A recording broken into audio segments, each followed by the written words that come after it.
Hello दोस्तों, नमस्कार। तो हम लोगों ने भारतेंदु युगीन नाटक पर प्रश्नोत्तरी कर लिया था। अब हम लोग प्रसाद युगीन नाटक पर प्रश्नोत्तरी करेंगे, क्योंकि द्विवेदी युग में नाटकों का वैसा कुछ प्रचलन रहा नहीं और कुछ महत्वपूर्ण नाटक लिखे भी नहीं गए। तो उसके बारे में एक दो प्रश्नों पर चर्चा करते हुए हम लोग प्रसाद युगीन नाटकों पर बात करेंगे और इसके माध्यम से प्रश्नोत्तरी को हल करेंगे। तो आइए हम लोग पहला प्रश्न देखते हैं। पारसी थिएटर को आशिकों माशूकों का लुत्फ हासिल कराने का उम्दा जरिया किस आलोचक का मानना था? आपके सामने 4 ऑप्शन दिए गए हैं, आप लोग सही उत्तर का चयन करें। पहला ऑप्शन है भारतेंदु हरिश्चंद्र, दूसरा है बद्रीनारायण भट्ट, तीसरा है गंगा प्रसाद, चौथा है बालकृष्ण भट्ट। तो आपका सही उत्तर हो जाएगा बालकृष्ण भट्ट। आइए हम अगला प्रश्न देखते हैं। संयोगिता हरण नाटक किसने लिखा है? आपके सामने 4 ऑप्शन दिए गए हैं, आप लोग सही उत्तर का चयन करें। पहला ऑप्शन है श्रीनिवास दास, दूसरा ऑप्शन है राजकिशोर, तीसरा ऑप्शन है भारतेंदु, चौथा ऑप्शन है वृंदावन लाल वर्मा।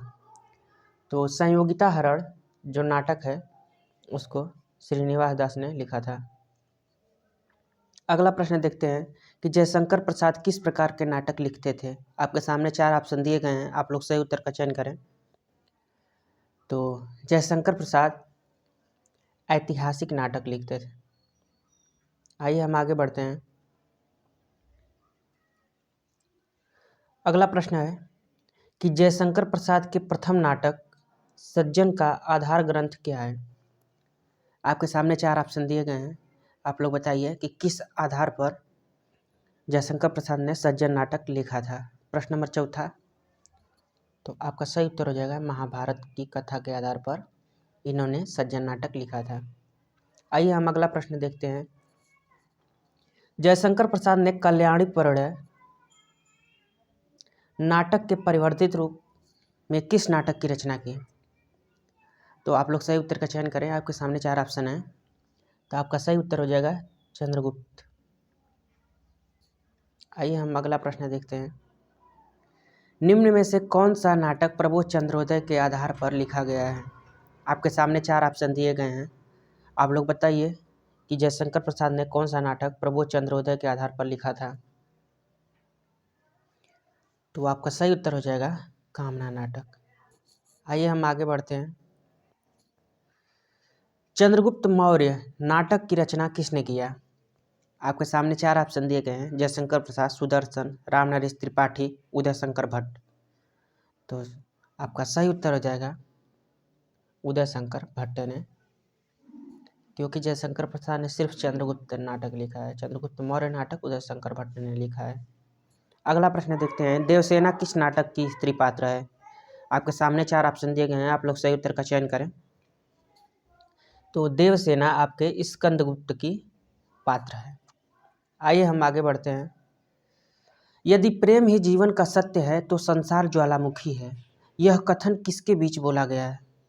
आप लोगों के सामने 4 ऑप्शन दिए गए हैं और आपको बताना है कि यह स्टेटमेंट किसने किससे कहा है। आप लोग सही उत्तर का चयन करें। प्रश्न नंबर 9 है, तो आपका सही उत्तर हो जाएगा कार्नेलिया ने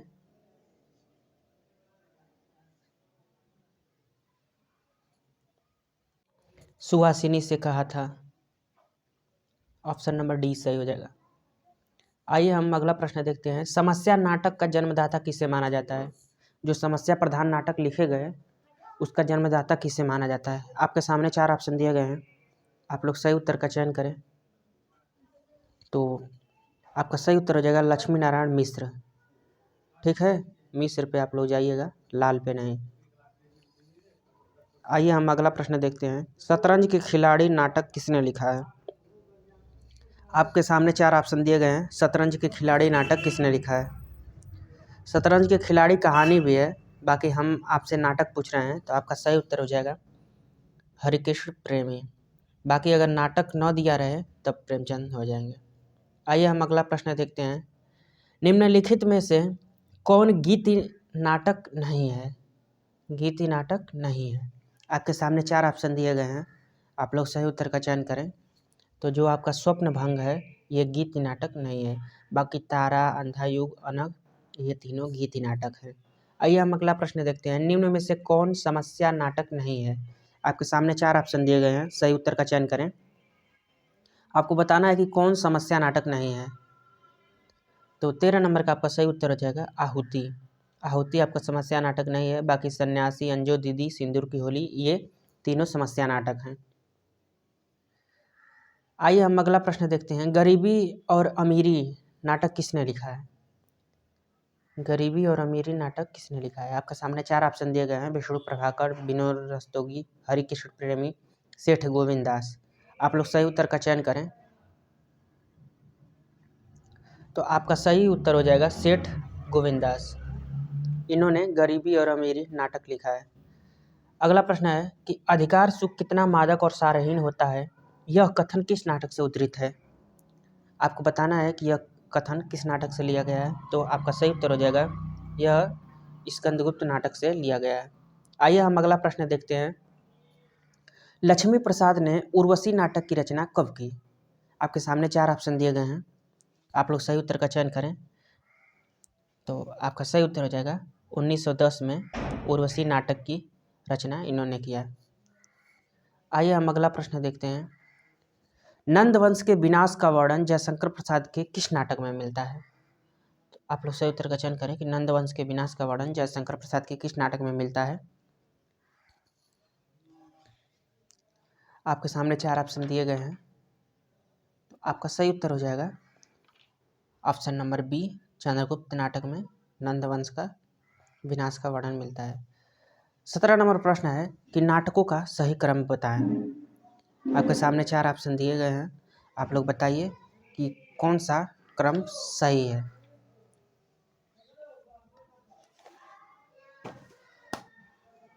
तो आपका ऑप्शन नंबर सी सही हो जाएगा। सबसे पहले आपका विशाख नाटक लिखा गया, उसके बाद कामना, उसके बाद एक घूट, उसके बाद ध्रुवस्वामिनी। आइए हम अगला प्रश्न देखते हैं। इसमें भी नाटकों का सही क्रम लगाना है। आपके सामने 4 ऑप्शन दिए गए हैं और आप लोग सही क्रम का चयन करें।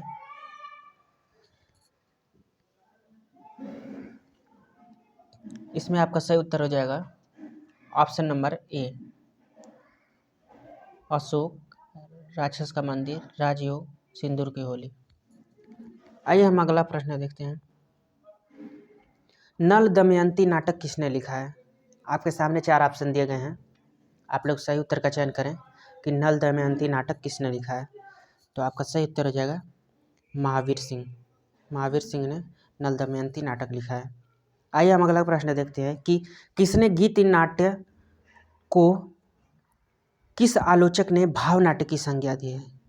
ये इम्पोर्टेंट क्वेश्चन हो सकता है कि गीत नाट्य को किसने भाव नाट्य माना है। आपके सामने 4 ऑप्शन दिए गए हैं। पहला ऑप्शन है राजचंद्र शुक्ल, दूसरा है नगेंद्र, तीसरा है बच्चन सिंह, चौथा है भरत मुनि।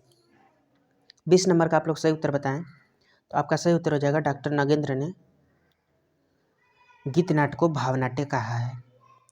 अगला प्रश्न है कि गीत नाट्य का प्रवर्तक किसे माना जाता है? आपके सामने 4 ऑप्शन दिए गए हैं, आप लोग सही उत्तर का चयन करें। तो गीत नाट्य का प्रवर्तक जयशंकर प्रसाद को माना जाता है, बाकी कुछ लोग भारतेंदु हरिश्चंद्र को भी मानते हैं। आइए हम अगला प्रश्न देखते हैं। महत्वाकांक्षा का मोती निष्ठुरता की सीपी में रहता है, यह कथन किसने किससे कहा है? यह बहुत ही इम्पोर्टेंट प्रश्न है, आप लोग सही उत्तर का चयन करें। आपके सामने 4 ऑप्शन दिए गए हैं, तो आपका सही उत्तर हो जाएगा चाणक्य ने चंद्रगुप्त से कहा है। अगला प्रश्न है कि समस्या नाटक का प्रवर्तन किस नाटक से माना जाता है? आप लोग बताइए कि समस्या नाटक का प्रवर्तन किस नाटक से माना जाता है। तो आपका सही उत्तर हो जाएगा कि ध्रुवस्वामिनी से ही समस्या नाटक का प्रवर्तन माना जाता है। अगला प्रश्न है कि भाषा संवर्धनी सभा की स्थापना किसने की है? आपके सामने 4 ऑप्शन दिए गए हैं, तो भाषा संवर्धनी सभा की स्थापना बाबू तोताराम ने किया था। आइए हम अगला प्रश्न देखते हैं कि जयशंकर प्रसाद के नाटकों के विषय में कौन सा कथन असत्य है? आपके सामने 4 ऑप्शन दिए गए हैं, आप लोग सही उत्तर का चयन करें। तो पहला ऑप्शन है कि उन्होंने ऐतिहासिक नाटकों की रचना की, तो ये तो बिल्कुल सही है। उन्होंने अपने नाटकों को प्रसादांत बनाया, ये भी सही है। उनके नाटकों में पाश्चात्य नाट्य कला के साथ भारतीय नाट्य कला का समन्वय है, ये भी सही है। और ये आपसे असत्य पूछा है, तो उनके नाटकों में गीत नहीं है, ये आपका असत्य है। तो इसलिए इस प्रश्न के हिसाब से आपका सही उत्तर हो जाएगा ऑप्शन नंबर डी। असत्य पूछा गया था और ये असत्य है। तो ठीक है दोस्तों, ये आज का अंतिम प्रश्न था। बाकी हम लोग फिर मिलते हैं नेक्स्ट वीडियो में आपके प्रसादोत्तर युगीन नाटकों में और समकालीन नाटकों पर प्रश्नों को लेकर के।